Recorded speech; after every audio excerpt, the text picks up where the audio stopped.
when I stand here now, I'm so humble to come up here after all these great coaches, awesome athletes, and what have I done? You know, it's like 27 seconds, make one tackle, and all of a sudden you're here. How does that happen? I mean, think about it. How does that happen?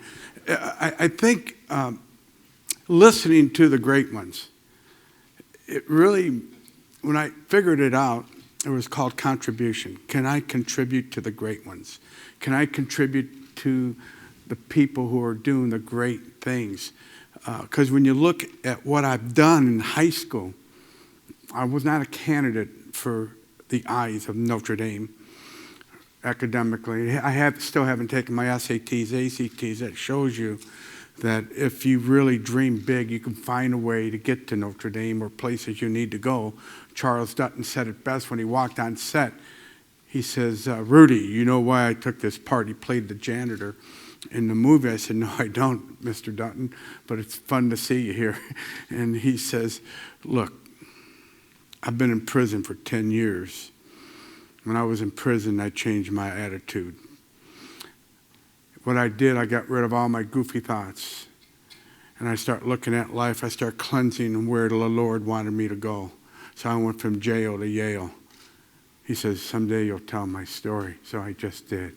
So, you know, isn't it wonderful to know that you have influenced people with one, you know, you talked about effort.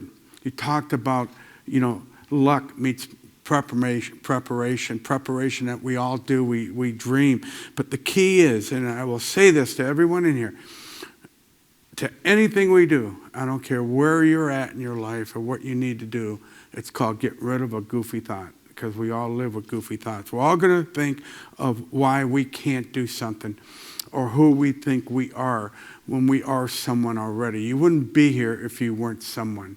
You wouldn't be where you're at if you couldn't do what you can do. You just maybe have to do it better, maybe more. We hear it through the training. We hear it through the coaches. And why do they bring this? They create cultures because they create cultures of people who are positive, not goofy. And when we get rid of the goofy thoughts, we become someone. And that's what I got rid of, was a goofy thought.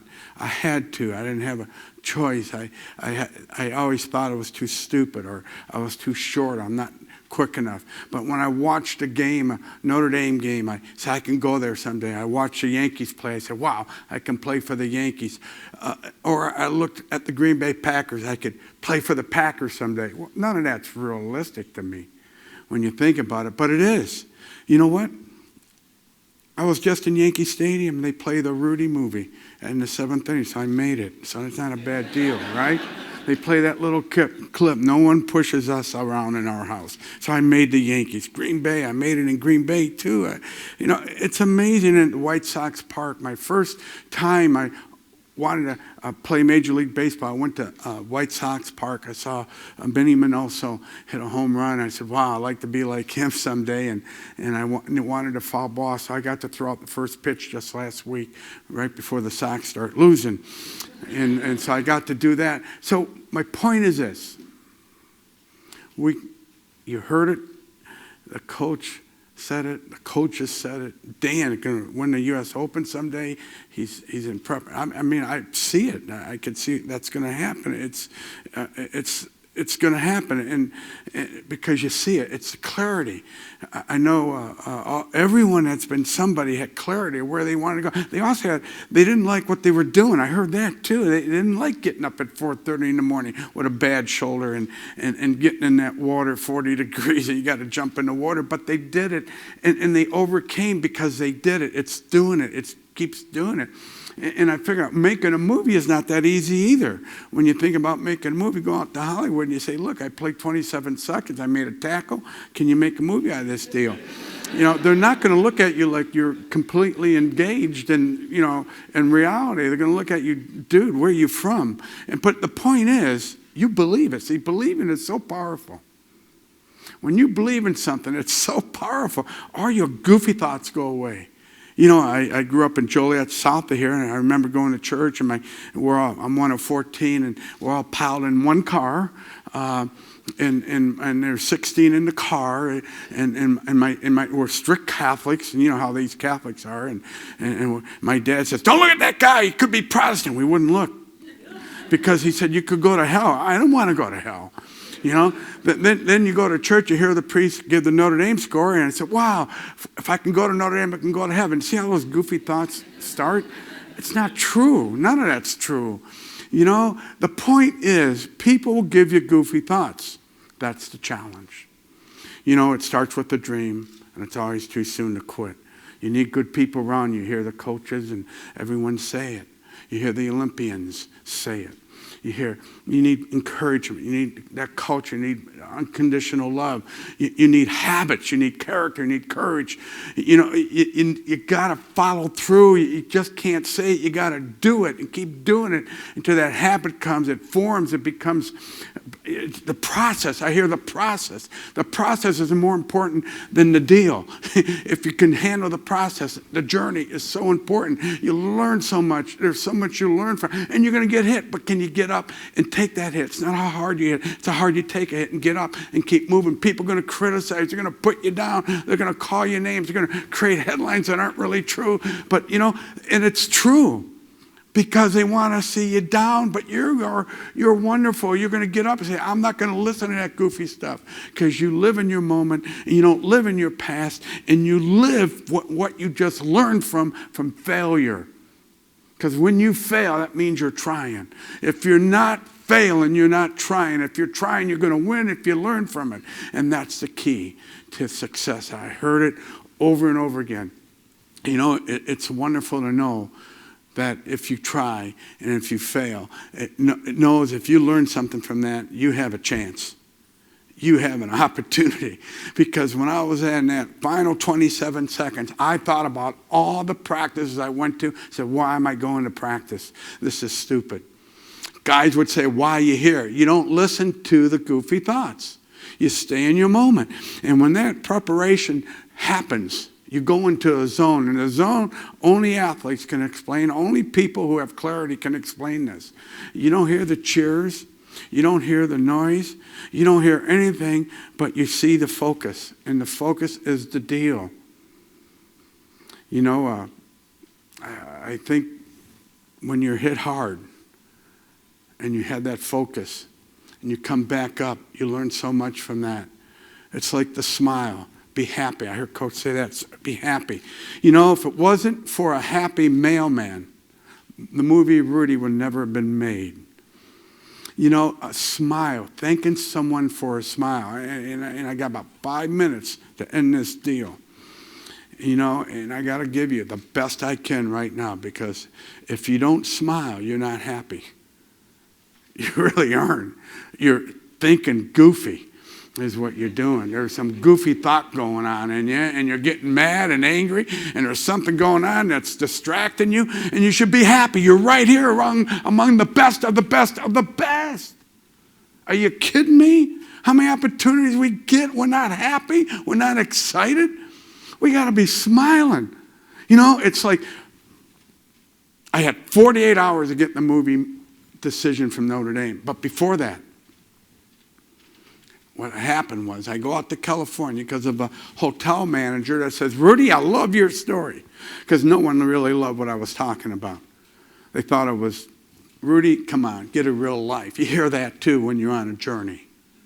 But when you're clear and you know and you see it, and you listen to the people who tell you, Rudy, that's a good story. That's all you listen to.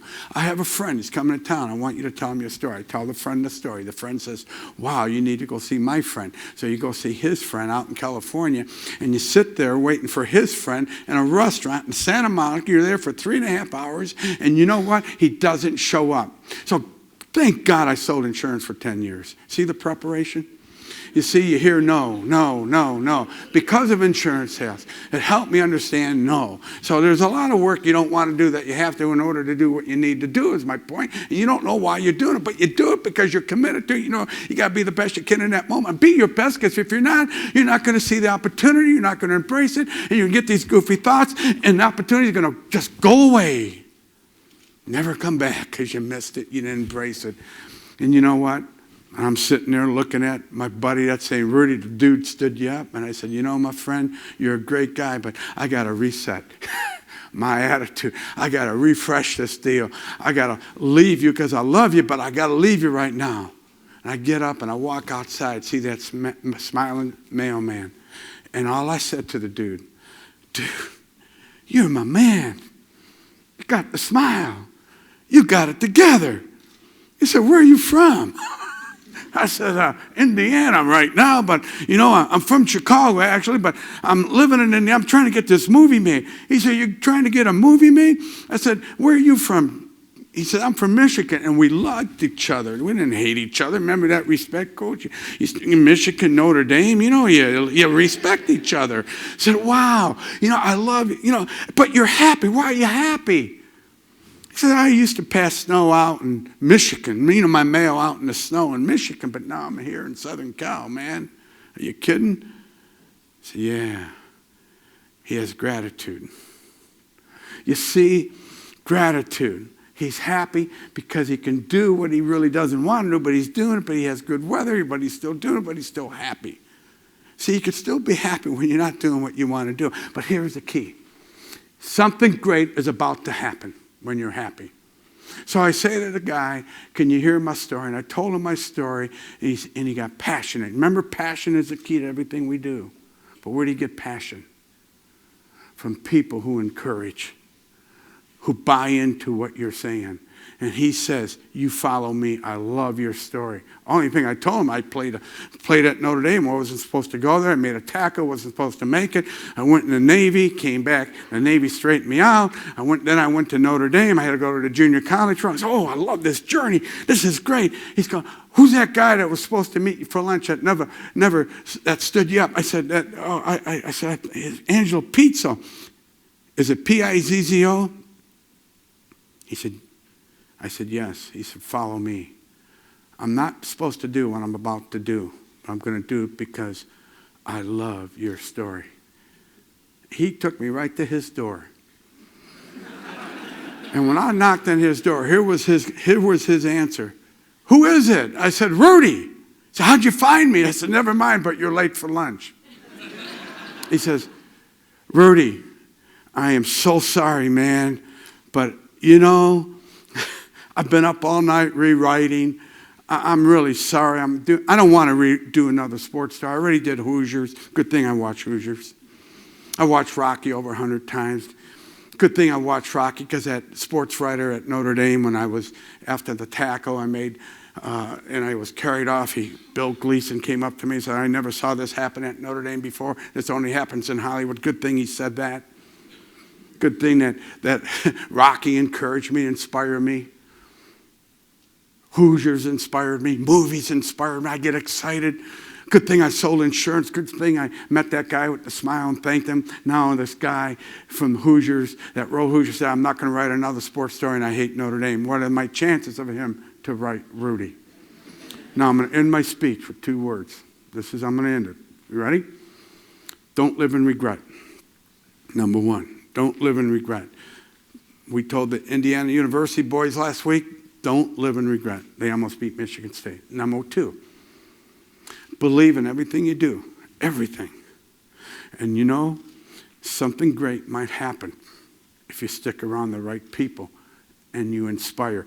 Inspiration is a key to everything we do. Inspiration education. It's awesome when kids get inspired to learn. Because what I found out, as my speech ends here, if you don't inspire, we learn, but when we learn, when we're inspired, we do great things. So God bless you and everything you do. Thank you very much.